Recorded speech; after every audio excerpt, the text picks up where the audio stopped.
What's up, everyone? I hope you're all doing well. Today, we are going to debut the Royalty Fight Picks channel, and we'll be going over the main event and co-main event of UFC Vegas 4. So here we go.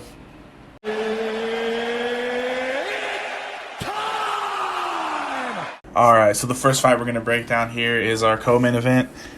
We got Mike Perry versus Mickey Gall. And this one, Mike Perry, you hear a lot about in the news, whether it's good or bad. He's always in there for something, it seems like. Really dangerous guy, just a true savage in its truest form. Really fun guy to watch. Both of these guys are coming in at the same age, 28. Mickey Gall a little bit bigger, a little bit longer than Perry. Both of these guys are pretty well rounded for the most part. Mickey Gall a lot better on the ground than he is at stand-up, and same with Perry, in my opinion. I think both guys are going to be looking to take this fight to the ground early on. And I think once it gets there, just watching the fights, just the eye test, I think Mickey Gall really has the advantage on the ground here. He's longer. I feel like he's also a lot more focused than Perry. As you might know if you're watching this video, Perry recently announced that his cornermen aren't going to be there this fight, that it's just going to be his girlfriend cornering his fight, which I don't want to say it's a sign of being unfocused, but really it just shows that he's not really focused as much as he should be on the fight, in my opinion, when he's focused on something like that. So I again, to reiterate, I believe that this fight goes to the ground early, and I think Mickey Gall submits him. I'm going to say in the second round. I'm going to say Mickey Gall gets a second round submission on this one. Right now, the odds, according to Best Fight Odds, they have Mickey Gall as the plus 245 underdog on most betting websites. So, going to kind of go against the grain here for my first pick, but I am going to go with Mickey Gall here to win, and to be more specific, I do believe that he submits Perry in the second round. So next up, we will break down the main event. Alright, so the next fight we'll break down will be our main event of UFC Vegas 4. This one, personally, I believe will be a candidate for Fight of the Year at the end of the year. I think this is going to be a great fight and a very crazy one. We got Dustin the Diamond Poirier versus Dan Hangman Hooker. This one, Dustin Poirier, it seems like he's fought just about everyone you can at lightweight.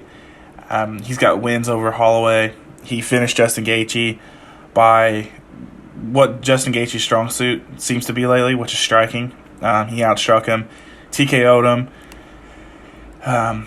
He's got, of course, won the interim belt over Max Holloway, and then his last loss was to Khabib. And in my opinion, other than Conor, I think Dustin gave Khabib his best fight, other than Conor and probably Al Iaquinta. And Poirier's losses, he does have 6 losses, but these are really no losses to be sad about for him. I mean, his losses are to Khabib and Conor are 2 of them, so nothing to be ashamed of there. Hooker is the bigger fighter, reach wise and height wise, but I think once they do the final face off, I think Poirier will look like the bigger fighter compared to Hooker, as is typically the case. Both of these guys, again, very well-rounded fighters, especially Poirier. He's got wins by knockout, got wins by submission, and same with Hooker. Hooker does have some really dangerous kicks and knees. He's got several wins just by knees alone, and he's got some great head kicks in there as well. So both of these guys are really dangerous in the stand-up and also on the ground. Hooker's got really good transition game from striking to submission. He's got some great submissions, some standing guillotines and that type of thing. So a really dangerous guy as well as Poirier. I think this one's going to be relatively a stand-up fight. I don't think these guys are going to look to take it to the ground. I don't know if it's something about the Apex or just not having any fans in attendance, but it seems like most fighters are like to just slug it out in this day and age. So I'm hoping for the fans' sake that that's what this turns out to be. At the end of the day, I am taking Dustin Poirier in this fight. He's got a lot more experience than Hooker. He's fought a lot better fighters than Hooker has. Not to take anything away from Hooker and the guys that he's beat. I just feel like Poirier's been through a lot more, and I feel like Poirier's a little bit more focused in this one.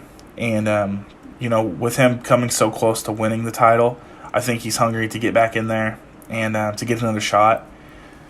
This fight has really big implications. If you look at the lightweight division here, the rankings, it looks like they've got Poirier ranked 3rd, Hooker ranked 5. Obviously, the title fight in that division looks like coming up is going to be Gaethje versus Khabib. But the winner of this fight could very well fight Conor McGregor, or could very well fight the winner of Gaethje and Khabib. So a lot on the line for this fight, and I just feel like at the end of the day, Dustin Poirier is going to be the guy to come out of this one.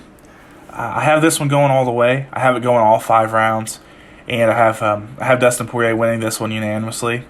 Obviously, if it ends before that, that's awesome. But I do believe that Dustin Poirier will take this one, and I believe he will win it by decision.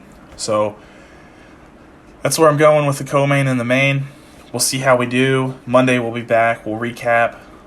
Both the fights, any other big news that goes down, and then we'll go from there. So I'll see you guys on Monday.